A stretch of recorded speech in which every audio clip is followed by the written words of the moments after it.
नमस्कार. रागिणीचा सत्कार चालू असतो त्यावेळेला भूमी रागिणीवर आरोप करत असते. रागिणी आता बिथरलेली असते की भूमी काय आरोप करत आहे.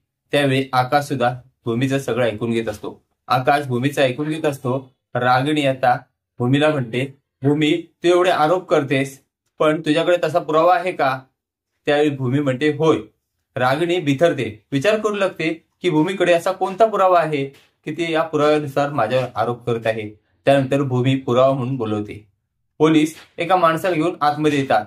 तो माणूस बघताच रागिणी हादरते. तो माणूस म्हणतो, होय, ह्यांनीच भूमी मॅडमना किडनॅप करून जंगलात घेऊन जायला सांगितलं होतं. ते ऐकून रागिणी हादरलेली असते.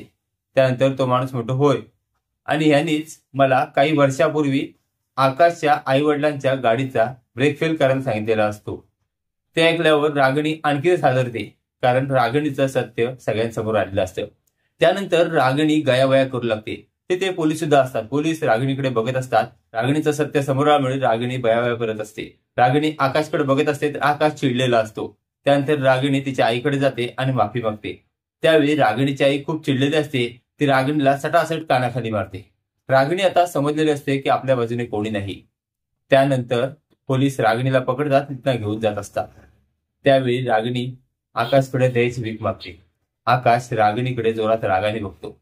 अशा तऱ्हे पोलीस रागिणीला तिथनं घेऊन जातात. मालिकेतील पुढील अपडेट पाहण्यासाठी व्हिडिओला लाईक आणि चॅनलला सबस्क्राईब करायला विसरू नका. थँक्यू.